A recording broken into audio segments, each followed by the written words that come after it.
इस कार्यक्रम के पुण्यार्चक हैं श्री नरेंद्र कुमार जैन, जिला जज, सेवानिवृत्त, पत्नी पूर्णिमा जैन, पुत्र एवं पुत्रवधू श्री तुषार जैन, श्रीमती नेहा जैन, पौत्रगढ़ सिद्धार्थ एवं आरव, पुत्री एवं दामाद श्रीमती तन्वी, रुचिन गर्ग जैन, दोहित्रियां तनिष्का एवं ऋत्विका।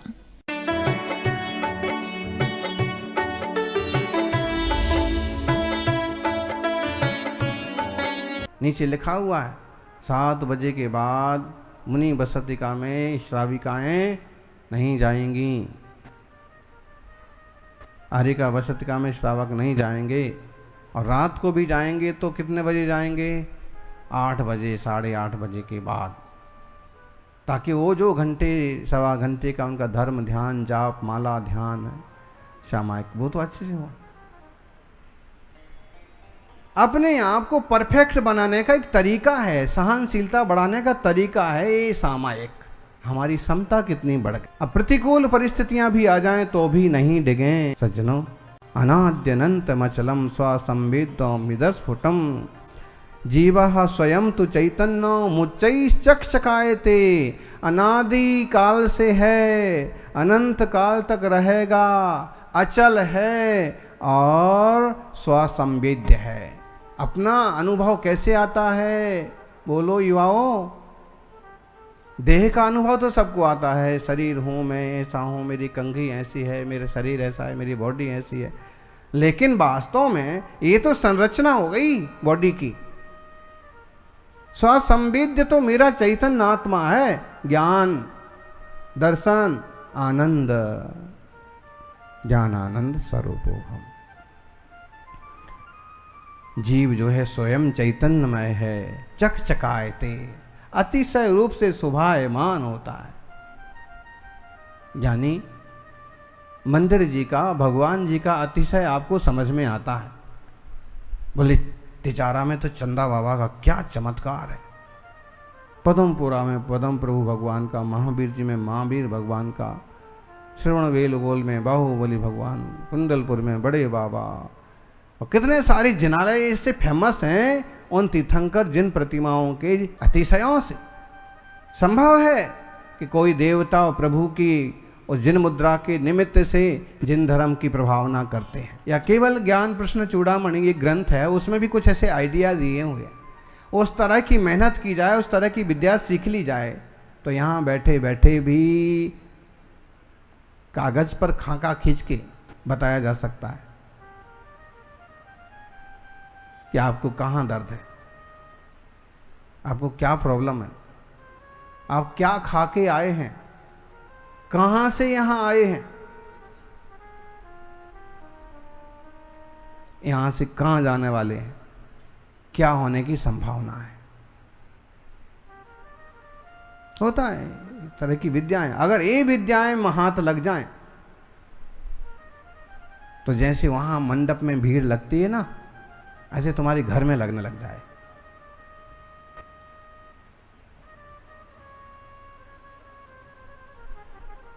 आप में से कोई सोच सकता है महाराज जी आप भी ऐसा करो ना, हैं?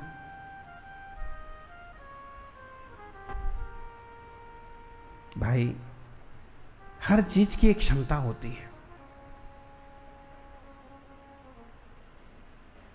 हर व्यक्ति की कुछ समस्याएं होती हैं और हर व्यक्ति की अपनी सोच होती है।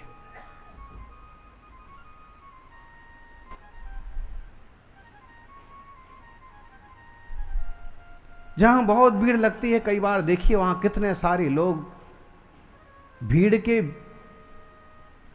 हुड़दंग में ही मारे जाते हैं। तब कहां गए वो जादू मंत्र सब? बाबा जी तो पिछले रास्ते से गाड़ी में बैठ के निकल जाएंगे, हालत खराब किसकी होगी? जनता की। तब फिर क्या हुआ? तो इस टाइप की जो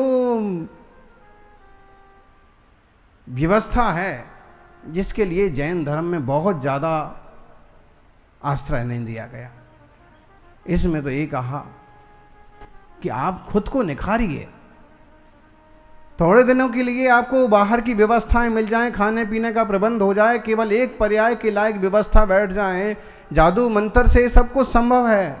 लेकिन अगर जन्म जन्म के लिए सुखी होना है तो निज चैतन्य आत्मा को पहचानिए, खुद अपने सुख स्वभाव को पहचानिए, तो फिर किसी दूसरे से मांगने की और किसी पूछने की जरूरत नहीं पड़ेगी। जैसे वो ज्ञान का भंडार है वैसे तुम्हारा आत्मा भी तो ज्ञान का भंडार है। तुम क्यों नहीं अपनी शक्तियां प्रकट करते हो? वर्णादयी सहितस तथा विरहितो द्वेधास्त जीवो यतो ना मूर्तत्व मुपाश्य पश्यति जगद जीवस्य तत्वम ततः इत्यालोच्य विवेच कई समुचितम ना व्याप्यति व्यापिवा व्यक्तम व्यंजित जीव तत्वमचलम चैतन्यमालम्ब्यताम। जीव को पहचानना है, जीव को पकड़ना है, अपने चैतन्य स्वभाव को समझना है तो चेतना का ही अनुसरण करो, चेतना को ही पकड़ो। अमूर्त स्वभाव जीव का लक्षण नहीं बन सकता है, क्योंकि अमूर्त स्वभाव वाले तो और भी 4 द्रव्य हैं, है कि नहीं? अमूर्त कौन कौन है? धर्म द्रव्य, अधर्म द्रव्य, आकाश द्रव्य, काल द्रव्य, वो भी तो अमूर्त हैं। अमूर्त भी हैं और अजीब भी हैं। जीव अमूर्त है लेकिन अजीब नहीं है, चेतन है। अच्छा, राग द्वेष आदि को जीव का लक्षण नहीं बनाया जा सकता। क्यों? क्योंकि जैसे अमूर्त में अति व्याप्ति दोष आता है, वैसे ही रागादि भाव वाला जीव कहेंगे तो अव्याप्ति दोष आता है। सभी में राग द्वेष होते हैं क्या? आप कहोगे हमें तो सब में राग द्वेष दिखते हैं। भाई, जो जो लोग आपको दिख रहे हैं उन सबों में राग द्वेष दिख रहा है, लेकिन फिर भी ऐसे भी तो लोग होंगे कि जिनका राग द्वेष कम हो गया। मुनिराज को देख लो, तो कोई ऐसे साधक मिल जाएंगे कि वो इतने वितराग भाव वाले हैं कि कैसी भी घटना दुर्घटना घटो शांत बने रहते हैं। अच्छा, अगर हम आगे की बात करें तो बहुत सारे सिद्ध भगवान हैं जो राग से रहित हैं। तो राग को हम जीव का लक्षण नहीं बना सकते। जड़ता को जीव का लक्षण बना लो, बन जाएगा क्या? बोलो माताओं, जड़ स्वभाव जीव का है क्या? जीव का स्वभाव जड़ नहीं है। क्या है फिर? चेतन है। जड़ स्वभाव जीव का कहेंगे तो असंभव दोष आता है।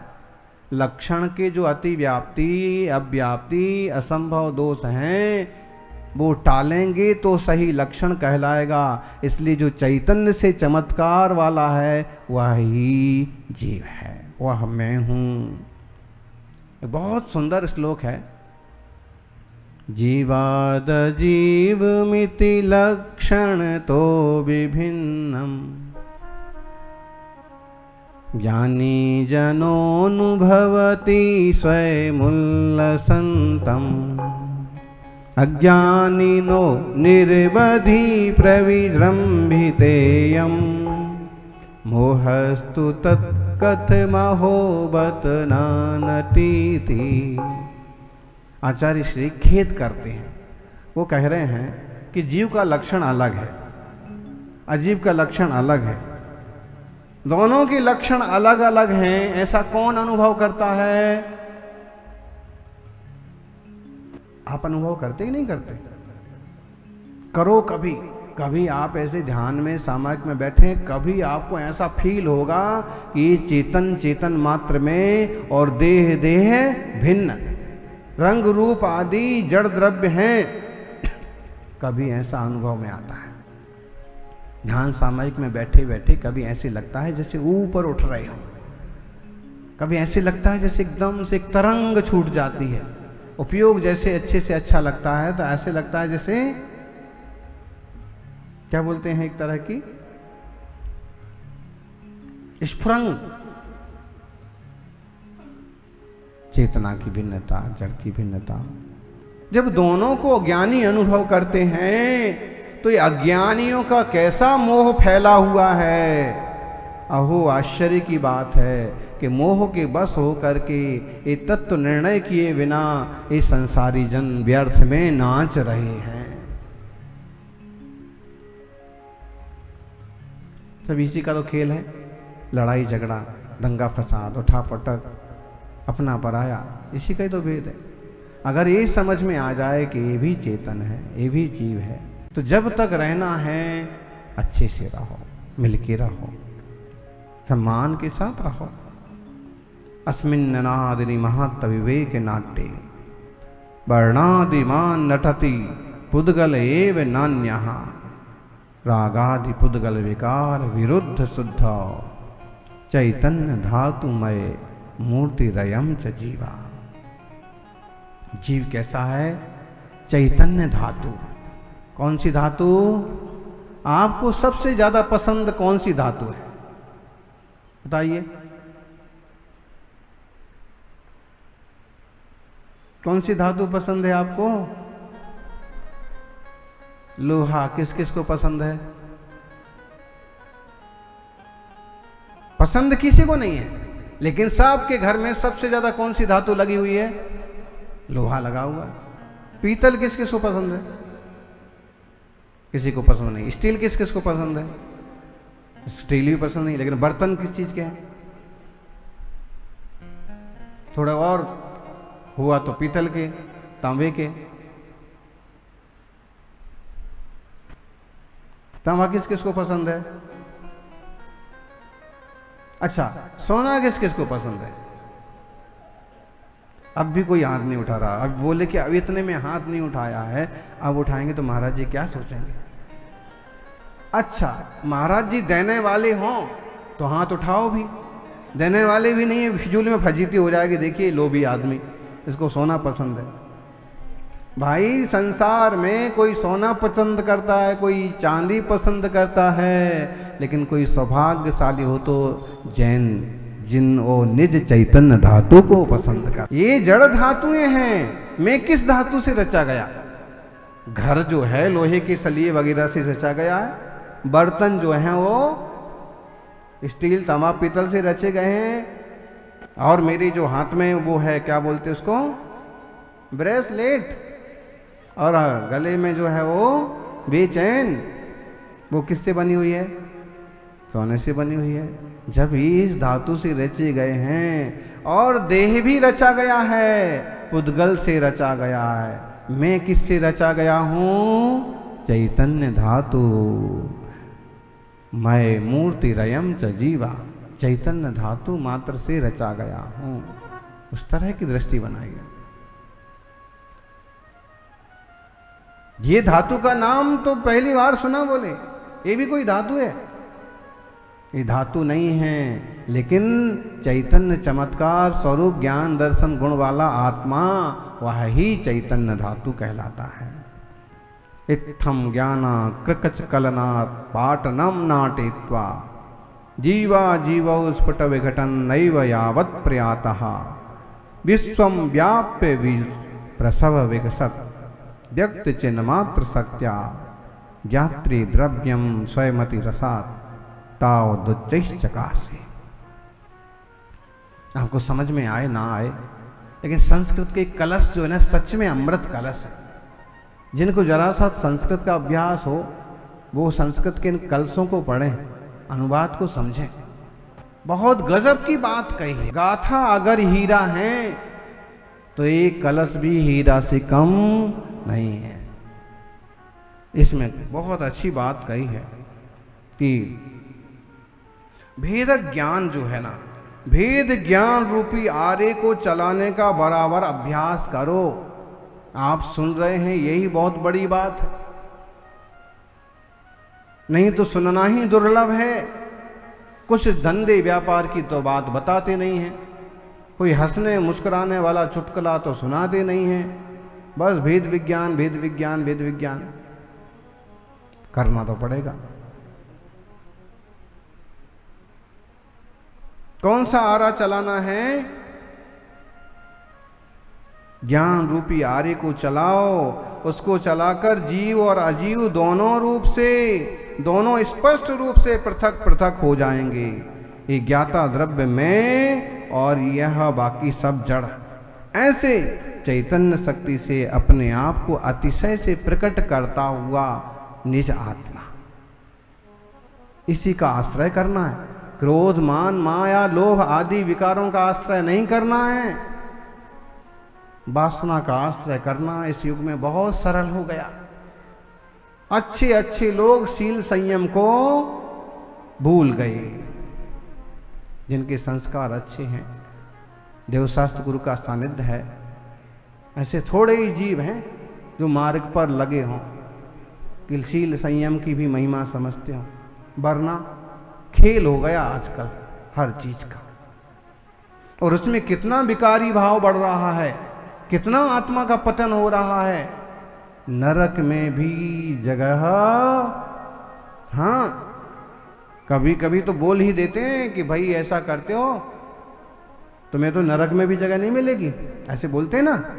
जैसे किसी व्यक्ति की बहुत सारी गलतियां हो गई तो ऐसे आदमी को तो नरक में भी जगह नहीं मिलेगी। ये विकारी भाव ना बढ़ें, निर्विकार स्वरूप की दृष्टि बने, और निर्विकारी वीतरागी जिन ईश्वर के चरणों में रहें, निर्विकारता जीवन का सूत्र बने, यही मंगल भावना। जय बोलिए अनंत अनंत सिद्ध परमेष्ठी भगवान की।